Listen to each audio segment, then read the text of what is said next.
Traffic accident.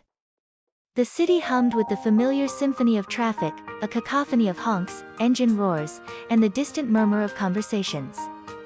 John, a middle-aged man with a mop of graying hair, navigated his car through the labyrinth of vehicles.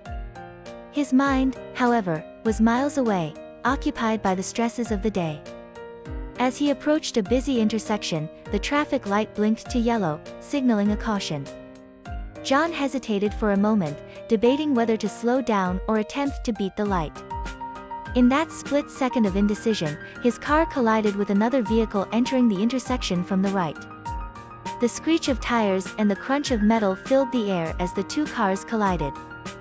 The impact was jarring, a sudden and violent disruption to the rhythm of the city.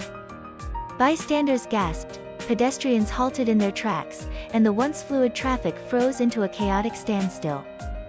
Shaken but unharmed, John and the other driver, a young woman with wide, frightened eyes, emerged from their cars. Concerned passers-by rushed to the scene, offering assistance and dialing emergency services. The street, now a tableau of twisted metal and shattered glass, bore witness to the abrupt collision. The police arrived promptly, taking statements from John, the young woman, and any witnesses willing to share their account.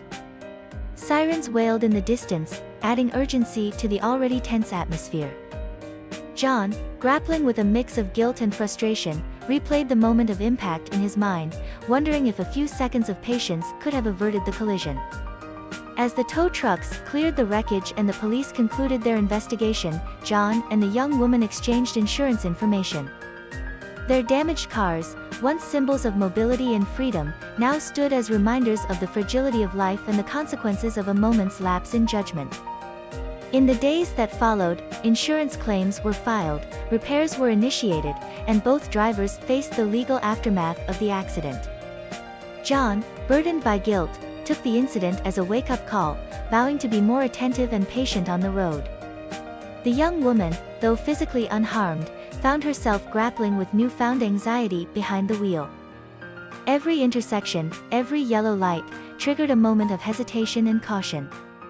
The accident had left an indelible mark on her perception of the bustling city streets. As time passed, the intersection regained its usual rhythm, and the memory of the accident gradually faded from the minds of the witnesses. Yet, for John and the young woman, the impact of that moment lingered, a sobering reminder of the delicate balance between control and chaos, caution and haste, that defined life on the road.